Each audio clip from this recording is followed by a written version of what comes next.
Hi అండి. అందరికీ నమస్కారం. Welcome to my channel. ఈ వీడియోలో ఉద్యోగులకు గుడ్ న్యూస్ అండి. జీఓఎంఎస్ నంబర్ 73 విడుదల రేపటి నుంచి అమలునైతే అప్డేట్ రావడం జరిగింది.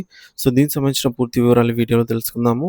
వీడియో అయితే ఎక్కడ గాని స్కిప్ చేయకుండా ఎండ్ వరకు చూసేయండి. అప్పుడు ఇన్ఫర్మేషన్ పూర్తిగా అర్థమవుతుంది. అలాగే వీడియో చూస్తున్న ప్రతి ఒక్కరు లైక్ చేయండి ఫ్రెండ్స్. ఈ వీడియోని తోటి ఉద్యోగ పెన్షన్ మిత్రులతో అయితే షేర్ చేయండి. కొత్తగా మన ఛానల్ చూస్తున్న వారు ఇంకా ఎవరైనా సబ్స్క్రైబ్ చేసుకోకపోతే వెంటనే మన ఛానల్‌ని సబ్స్క్రైబ్ చేసుకోండి. సబ్స్క్రైబ్ చేసుకోవడం వల్ల నేను చేసే ప్రతి ఒక్క వీడియో మీ వరకు రీచ్ అవుతుంది. ఇక ఆలస్యం చేయకుండా వివరాల్లోకైతే వెళ్ళిపోదాము. ఫ్రెండ్స్, ఇక విషయానికొచ్చినట్టయితే తెలంగాణ రాష్ట్ర ప్రభుత్వం తమ ఉద్యోగుల మరియు వారి కుటుంబ సభ్యుల ఆరోగ్య పరిరక్షణకు అత్యంత ప్రాధాన్యతనిస్తూ 2025-26 ఆర్థిక సంవత్సరానికి సంబంధించి బడ్జెట్ అంచనాలలో భాగంగా ఒక అత్యంత కీలకమైన జీవోను అధికారికంగా విడుదల చేసింది. ఈ ఉత్తర్వులు ప్రధానంగా ఆరోగ్య, వైద్య మరియు కుటుంబ సంక్షేమ శాఖకు సంబంధించినవే కావటం విశేషం.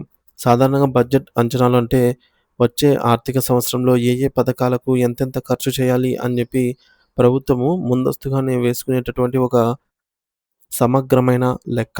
ఇందులో భాగంగానే వైద్య రంగానికి అత్యంత ప్రాధాన్యతను ఇస్తూ ఈ కీలక నిర్ణయం అయితే తీసుకున్నారు. మరి ఆర్థిక శాఖ గతంలో జారీ చేసినటువంటి నిబంధనలు మరియు మార్గదర్శకాలను అనుసరిస్తూ ప్రభుత్వం ఇప్పుడు ఆరోగ్య మరియు కుటుంబ సంక్షేమ శాఖ కమిషనర్‌కు అధికారికంగా పరిపాలనాపరమైన అనుమతులను మంజూరు చేసింది.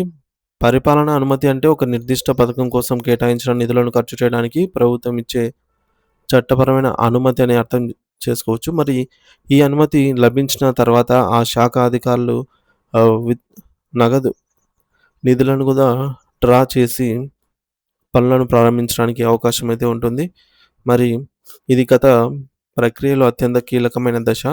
ఈ పథకం అమలు కోసం ప్రభుత్వం ఏకంగా 22 కోట్ల రూపాయల భారీ మొత్తాన్ని కేటాయించడం విశేషం. మరి ఈ యొక్క 22 కోట్ల రూపాయల నిధులను 2025, 26 బడ్జెట్ ప్రొవిజన్ నుండి కేటాయించారన్నమాట. మరైతే ఇంతటి భారీ నిధుల కేటాయించడానికి ప్రధాన ఉద్దేశ్యం ఏమిటంటే, తెలంగాణ రాష్ట్ర వ్యాప్తంగా ఉన్న లక్షలాది మంది ప్రభుత్వ ఉద్యోగులు మరియు పెన్షనర్ల కోసం అత్యాధునికమైన తెలంగాణ డిజిటల్ హెల్త్ కార్డ్స్ ముద్రించటం. ఈ డిజిటల్ హెల్త్ కార్డ్స్ ముద్రించడం వెనుక ప్రభుత్వం ఒక భారీ లక్ష్యాన్ని నిర్దేశించుకుంది.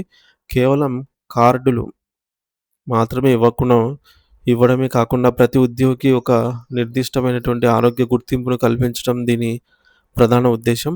తెలంగాణ ప్రభుత్వ ఉద్యోగులు ఎప్పటినుంచో తమకు న్యాయమైన మరియు నగదు రహిత చికిత్స అందించే ఆరోగ్య కార్డుల కోసం ఎదురు చూస్తూ ఉన్నారు. దానికి అనుగుణంగానే ఈ డిజిటల్ హెల్త్ కార్డుల ప్రక్రియను ప్రభుత్వం వేగవంతం చేసింది.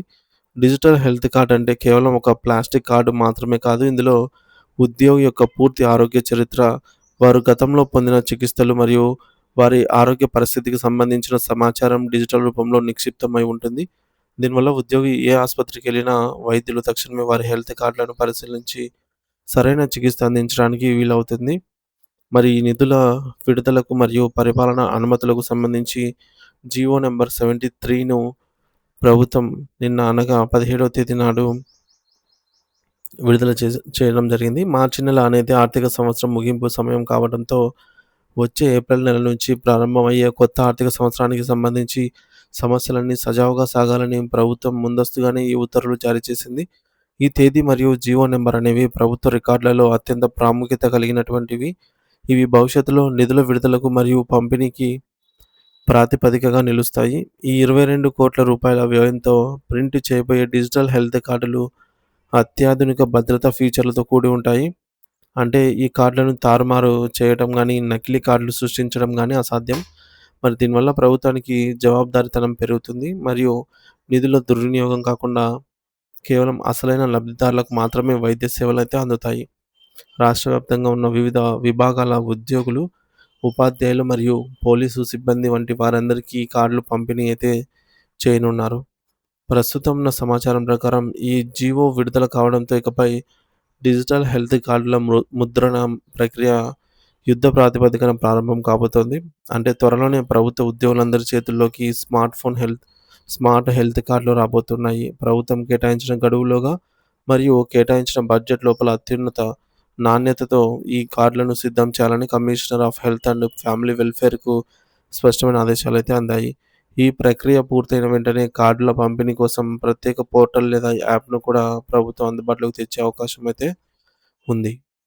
మరి మొత్తంగా తెలంగాణ ఉద్యోగులందరూ ఈ డిజిటల్ హెల్త్ కార్డుల ద్వారా కార్పొరేట్ స్థాయి వైద్య సేవలు ఎటువంటి ఆర్థిక ఇబ్బందులు లేకుండా అందుతాయనైతే ఆశిస్తూ ఉన్నారు.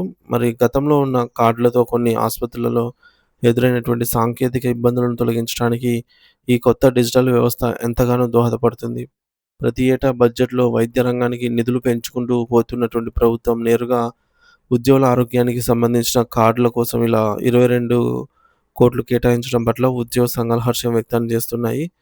సో, మొత్తానికి తెలంగాణలో ఉద్యోగుల ఆరోగ్య సంరక్షణ దిశగా ఇది ఒక అత్యంత పెద్ద ముందడుగు అనైతే చెప్పవచ్చు.